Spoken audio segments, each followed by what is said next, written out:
नमस्कार दोस्तों, एक बार फिर से आपका स्वागत है द सीरियस कॉमेडी शो में।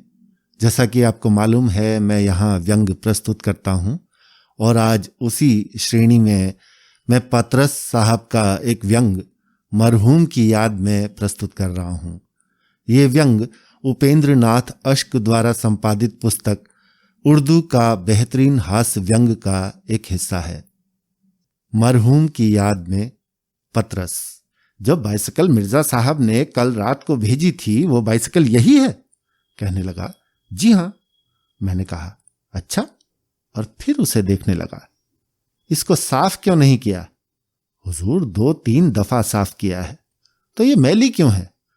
नौकर ने इसका जवाब देना शायद उचित नहीं समझा। और तेल लाया? हां हुजूर, लाया हूं। दिया?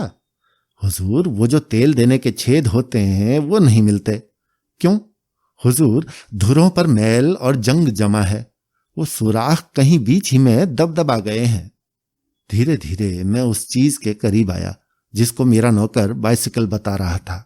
उसके विभिन्न पुर्जों पर गौर किया तो इतना तो साबित हो गया कि बाइसिकल है, लेकिन उसकी सूरत से ये साफ जाहिर था कि हल और रहट का चरखा और इसी तरह के अन्य नए आविष्कारों से पहले की बनी हुई है।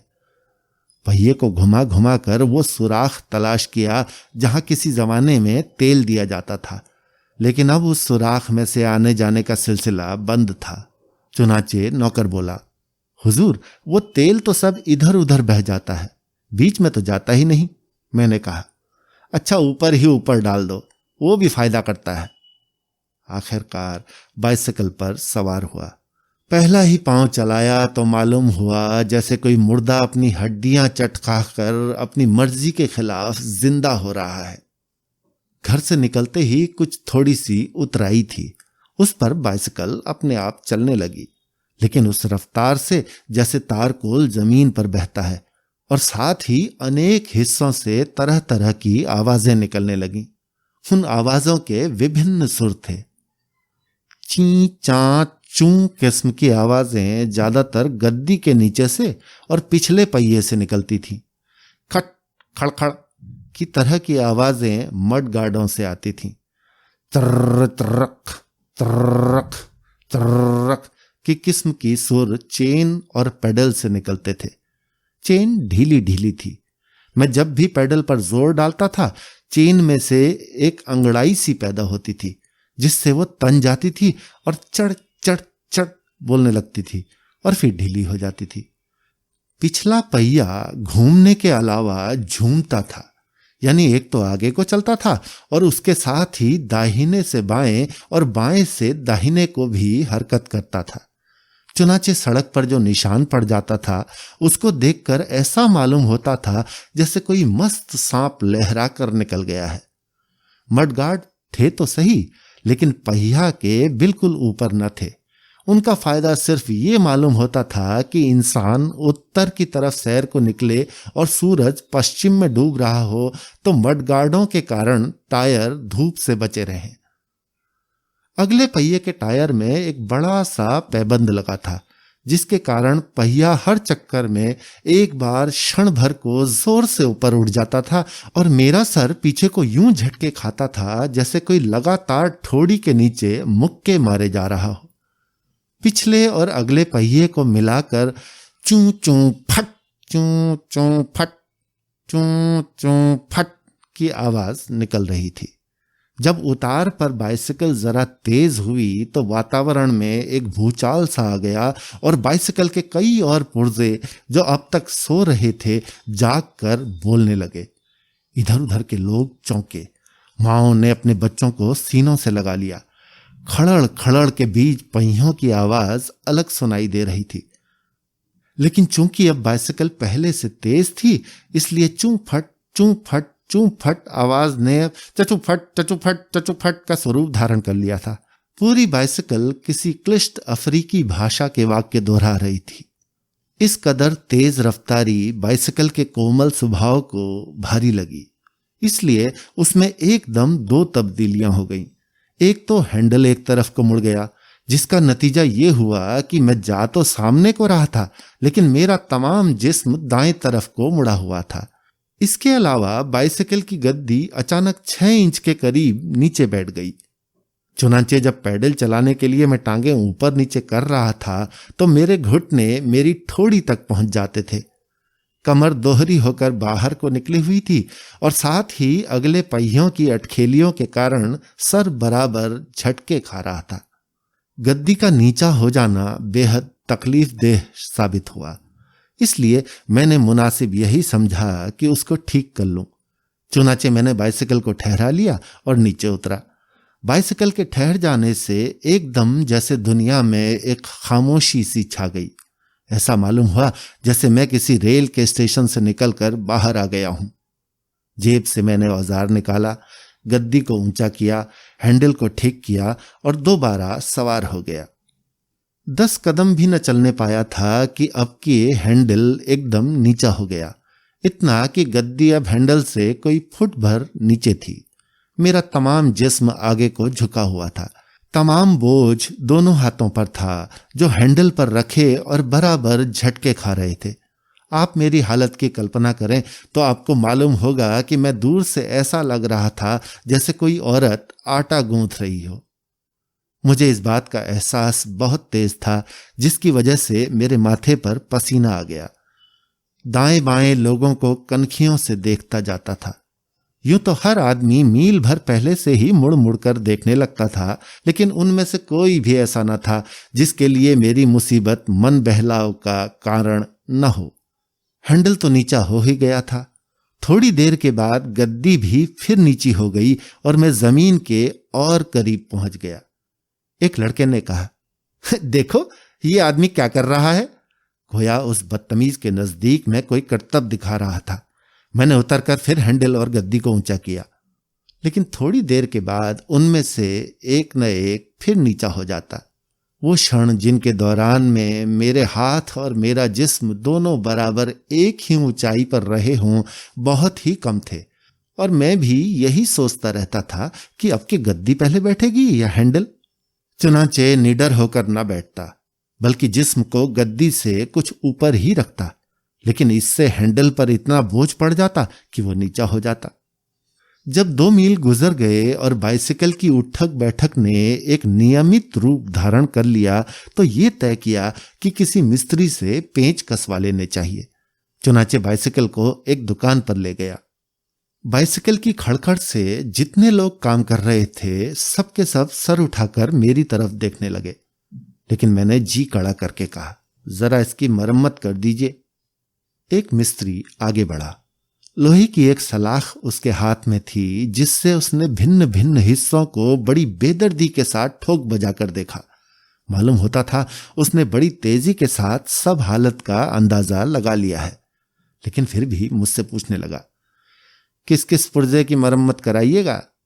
मैंने कहा, गुस्ताख हो तुम, देखते नहीं कि सिर्फ हैंडल और गद्दी को जरा ऊंचा करवा के कसवाना है, बस और क्या। इनको मेहरबानी करके फौरन ठीक कर दो और बताओ कितने पैसे हुए। मिस्त्री कहने लगा, मडगार्ड भी ठीक न कर दूं। मैंने कहा, हाँ वो भी ठीक कर दो। कहने लगा, अगर बाकी चीजें भी जरा ठीक करा लें तो अच्छा हो। मैंने कहा, अच्छा कर दो। बोला, यूं थोड़ी हो सकता है, 10-15 दिन का काम है, आप इसे हमारे पास छोड़ जाइए। और पैसे कितने लोगे? कहने लगा, बस 30-40 रुपए लगेंगे। हमने कहा, बस जी, जो काम तुमसे कहा है करो और बाकी हमारे मामलों में दखल मत दो। थोड़ी देर में हैंडल और गद्दी फिर ऊंची करके कस दी गई।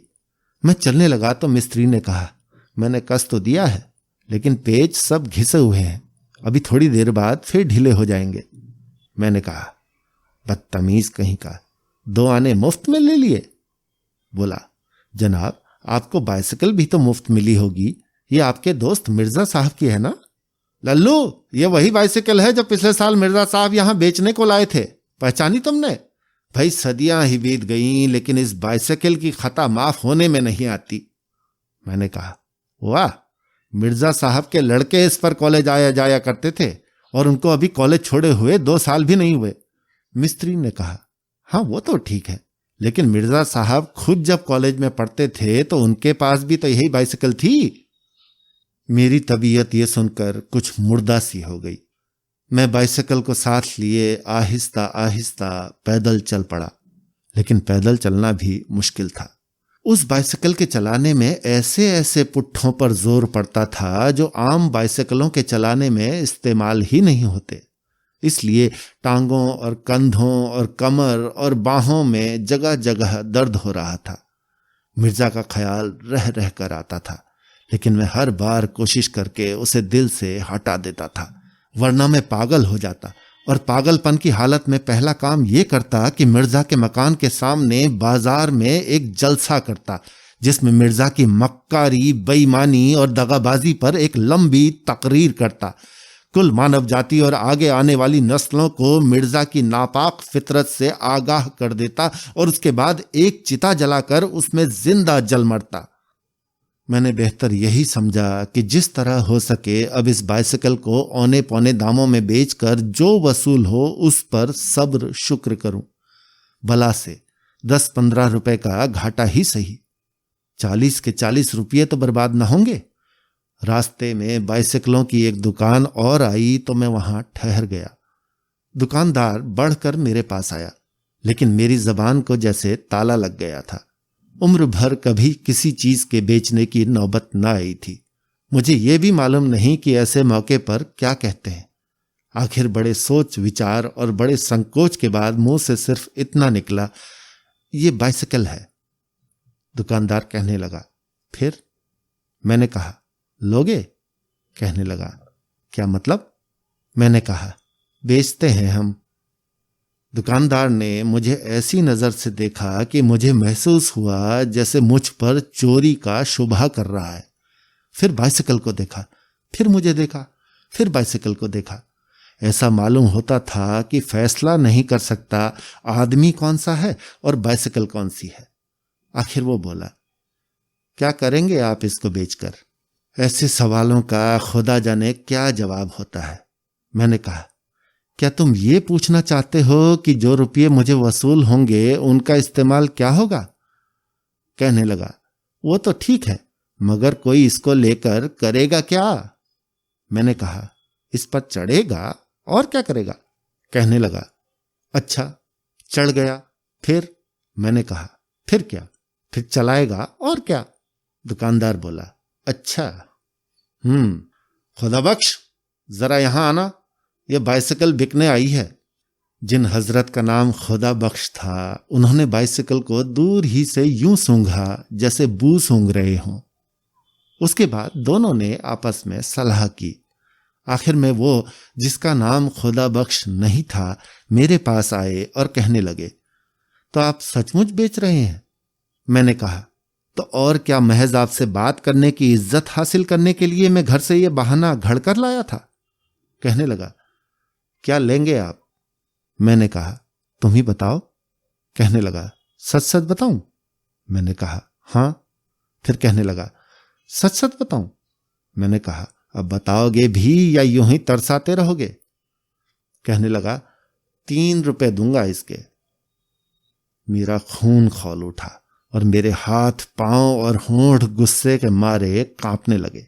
मैंने कहा, ओ सन्नतो हिरफत से पेट पालने वाले निचले तबके के इंसान, मुझे अपनी बेइज्जती की परवाह नहीं, लेकिन तूने अपनी बेहुदा बातचीत से इस बेजबान चीज को जो दुख पहुंचाया है, उसके लिए मैं तुझे कयामत तक माफ नहीं कर सकता। ये कहकर मैं बाइसिकल पर सवार हो गया और अंधाधुंध पांव चलाने लगा। सन्नतो हिरफत मने मेहनत मजदूरी। मुश्किल से 20 कदम गया हूंगा कि मुझे ऐसा मालूम हुआ जैसे जमीन एकदम उछलकर मुझसे आ लगी है। आसमान मेरे सर पर से हटकर मेरी टांगों के बीच में से गुजर गया है और इधर उधर की इमारतों ने एक दूसरे के साथ अपनी अपनी जगह बदल ली है। हवास ठीक हुए तो मालूम हुआ मैं जमीन पर इस बेतकल्लुफी से बैठा हूं जैसे बड़ी मुद्दत से मुझे इस बात का शौक था जो आज पूरा हुआ। इर्द गिर्द कुछ लोग जमा थे जिनसे अक्सर हंस रहे थे। सामने वो दुकान थी जहां अभी अभी मैंने अपनी नाकाम बातचीत का सिलसिला तोड़ा था। मैंने अपने आसपास देखा तो मालूम हुआ मेरी बाइसिकल का अगला पहिया बिल्कुल अलग होकर लुढ़कता हुआ सड़क के उस पार जा पहुंचा है और बाकी बाइसिकल मेरे पास खड़ी है। मैंने झट अपने आप को संभाला। जो पहिया अलग हो गया था उसको एक हाथ में उठाया, एक हाथ में बाकी बची बाइसिकल को थामा और चल खड़ा हुआ। ये महज एक अनायास क्रिया थी, वरना सच कहता हूं मुझे वो बाइसिकल इतनी प्यारी न थी कि मैं उसको इस हालत में साथ साथ लिए फिरता। जब मैं ये सब कुछ उठाकर चल दिया तो मैंने अपने आप से पूछा कि ये तुम क्या कर रहे हो, कहां जा रहे हो, तुम्हारा इरादा क्या है, ये 2 पहिए काहे को ले जा रहे हो? सब सवालों का जवाब यही मिला कि देखा जाएगा, फिलहाल तुम यहां से चल दो, सब लोग तुम्हें देख रहे हैं, सर ऊंचा रखो और चलते जाओ, जो हंस रहे हैं उन्हें हंसने दो। इस किस्म के बेहुदा लोग हर कौम और हर मुल्क में पाए जाते हैं। आखिर हुआ क्या? महज एक दुर्घटना। बस दाएं बाएं मत देखो, चलते जाओ। लोगों की बेहुदा बातें भी सुनाई दे रही थीं। एक आवाज आई, बस हजरत, गुस्सा थोक डालिए। एक दूसरे साहब बोले, बेहया बाइसिकल, घर पहुंचकर तुझे मजा चखाऊंगा। एक बाप अपने जिगर के टुकड़े की उंगली पकड़े जा रहे थे, मेरी तरफ इशारा करके कहने लगे, देखा बेटा, ये सर्कस की बाइसिकल है, इसके दोनों पहिए अलग अलग होते हैं। लेकिन मैं चलता गया। थोड़ी देर बाद मैं आबादी से दूर निकल गया। अब मेरी चाल में एक विश्वास पाया जाता था। मेरा दिल, जो कई घंटों से एक कश्मकश में पेचोताप खा रहा था, अब बहुत हल्का हो गया था। मैं चलता गया यहां तक कि दरिया पर जा पहुंचा। पुल के ऊपर खड़े होकर मैंने दोनों पहियों को एक एक करके इस बेपरवाही के साथ दरिया में फेंक दिया जैसे कोई लेटर बॉक्स में खत डालता है, और शहर को लौट पड़ा। सबसे पहले मिर्जा के घर गया। दरवाजा खटखटाया। मिर्जा बोले, अंदर आ जाओ। मैंने कहा, आप जरा बाहर तशरीफ लाइए। आप जैसे खुदा तक पहुंचे बुजुर्ग के घर में वजू किए बगैर कैसे दाखिल हो सकता हूं? मिर्जा बाहर तशरीफ लाए तो मैंने वो औजार उनकी खिदमत में पेश किया जो उन्होंने बाइसिकल के साथ ही मुझको मुफ्त इनायत फरमाया था, और कहा, मिर्जा साहब, आप ही इस औजार से शौक फरमाया कीजिए, मुझे अब इसकी जरूरत नहीं रही। घर पहुंचकर मैंने फिर केमिस्ट्री की उस किताब को पढ़ना शुरू कर दिया जो मैंने FA में पढ़ी थी। तो दोस्तों, कैसा लगा आपको ये व्यंग वाचन? मुझे अवश्य बताइएगा, इसको शेयर कीजिएगा ताकि ये अधिक से अधिक लोगों तक पहुंच सके। धन्यवाद।